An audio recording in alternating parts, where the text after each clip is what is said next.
তোমরা যারা বলছো যে ভালো সিনেমা দাদা একটা ভালো সিনেমা আমাদের সাজেস্ট করো তো যেটা আমরা দেখবো, যেটা দেখে একেবারে পুরো একদম পয়সা উসুল হয়ে যাবে, এরকম একটা সিনেমা সাজেস্ট করো যেটা দেখে প্রশংসায় তোমাকে এসে কমেন্ট করতে পারি। হ্যাঁ, তোমরা যেতে পারো এখন আইনক্সে যাও, আইম্যাক্সে যাও, যেখানে 3D গ্লাস পরে একেবারে হরর 3D এই ফিল্মটা দেখে আসো। হ্যাঁ ভাই, ওই সরি, হরর 3D কেন বলছি, হন্টেড 3D। যাই হোক, সিনেমার নাম আমি ভুল বললেও তোমরা ইন্টারনেট করে দেখে নিও, ঠিক আছে? কারণ এটা ভুল বলাই স্বাভাবিক, বুঝলে তো? এখন থেকে আমার যে জিভটা জুড়ে যাচ্ছে তার মানে তুমি বুঝবে না যে সিনেমাটা খারাপ, সিনেমাটা অস্কার লেভেলের, ঠিক আছে? কারণ এই সিনেমা যে আছে নিও চক্রবর্তী, মানে মিঠুন চক্রবর্তীর ছেলে, আমাদের বাংলায় করা রকি সিনেমা, যার বেশ ভালোই সুপার ডুপার হিট হয়েছিল, তারপরে তাকে আর খুঁজে পাওয়া যায়নি। এবার সোশ্যাল মিডিয়ায় আমি অনেকের রিভিউ দেখছিলাম, সেখানে সবাই বলছে এই সিনেমা যদি অস্কার পায় তাহলে আমাদের বাংলায় বনিদাও অস্কার পাবে। আমি সবসময় জানি না সবাই বনিদাকে টেনে কেন নিয়ে আসে।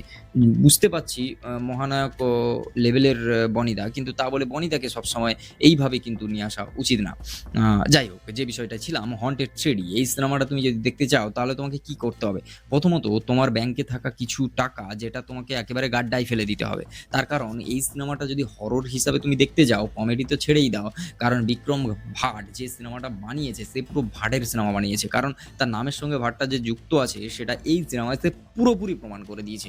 কারণ হন্টেড 3D এই সিনেমাটা তুমি যদি দেখো, একেবারে সেই চিপ লেভেলের সিনেমা, যেই সিনেমা করতে মনে হয় কোনো টাকাই খরচা হয়নি।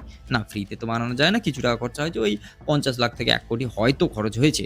কেন এই অ্যামাউন্টটা বললাম, যেটা একটা বাংলা আর্ট ফিল্মের মানে অ্যামাউন্ট, সেটাই থেকে আমি এত সুন্দর একটা 3D সিনেমার কেন তুলনা করছি? তার কারণ এই সিনেমায় মনে হচ্ছে যেন ভূতগুলো এআই দিয়ে বানানো, আর ভূতগুলো আসছে তাদের রক্ত যেভাবে পড়ছে সেটা দেখার পর তোমার ভয় কম, তুমি বলবে এর থেকে ভালো মনে হয় ইউটিউবে আমি হরর ফিল্ম বানাতে পারি।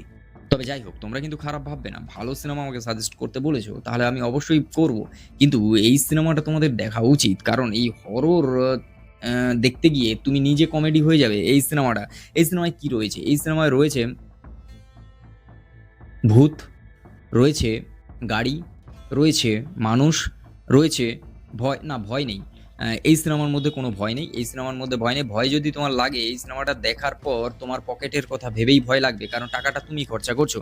কেন আমি এই সিনেমাটাকে এত বাজে রিভিউ দিচ্ছি? দেখো, রিভিউ যা, লোকের কথা শুনে লাভ নেই ভাই। লোকের কথা শুনলেই তুমি চাপে পড়বে, ঠিক আছে? তুমি নিজের কথা শোনো, সিনেমাটা দেখো, তবেই বুঝবে ভাই পয়সা লস কাকে বলে। যাই হোক, এই সিনেমার মধ্যে নিমো চক্রবর্তীকে তুমি আরেকবার দেখতে পাবে পুনরায় হন্টেড এর সিরিজ করতে, যেটা বেশ ভালো লাগে। কিন্তু সেরা জিনিস, বারবার সিনেমা হয়, বারবার সিনেমাটা কেমন টাইপের একটা হয়। আর এই এআই ভূত, আর কেন এই সিনেমার কথা বলছি, এই সিনেমায় যদি তুমি গাড়ি যাচ্ছে, দেখো একটা গাড়ি ধরো যাচ্ছে, ঠিক আছে? যখন তাকে বিভিন্ন অ্যাঙ্গেলে দেখানো হচ্ছে, তখন গাড়ির ডিটেলস থেকে শুরু করে নাম্বার প্লেট থেকে শুরু করে সব চেঞ্জ হয়ে যাচ্ছে, কোনো ডিটেলিং এর উপরে কাজ করা হয়নি। আসলে ভূতের সিনেমা তো, ভূত সব ভূতের মতোই আচমকাই এসছে, বিষয়টা সেরকমই লাগছে। এবার দেখার যে এই সিনেমাটা, তবে কিন্তু এই সিনেমাটা টাকা কামাবে। টাকা কামাবে। আমার মনে হয় এই সিনেমাটাকে লোক দেখছে, দেখার পর ঠকছে কিনা জানি না, তবে দেখছে, এইটুকু আমি বলতে পারি। তবে তোমরাও একবার এক্সপিরিয়েন্স করার জন্য দেখতে পারো, 3D চশমা লাগিয়েই, নিজের পকেটের টাকা দিয়ে। তারপর এসে তোমরা কমেন্ট করে জানিও কেমন হয়েছে এই সিনেমাটা। যাই হোক, তবে ভালো সিনেমা দেখতে চাইলেও সিনেমা হলে আসছে নার্সদের নিয়ে একটা ভালো সিনেমা, যেটা তোমার কঙ্গনা রানাওয়াতের। আমি তার রিভিউ করেছি, নিচে ডেসক্রিপশনে লিঙ্ক দিয়ে দেবো, নাহলে আমার চ্যানেলে গিয়ে দেখে আসো। আশা করি সিনেমাটা ভালো লাগবে। তো আজকের ভিডিও এই পর্যন্ত। যদি ভালো লাগে like, comment, share, subscribe my YouTube channel. Facebook থেকে দেখতে হলে পেজটাকে ফলো করো, আর চ্যানেলে নতুন হলে সাবস্ক্রাইব করো। আরে করো করো, ভালো লাগবে। টাটা।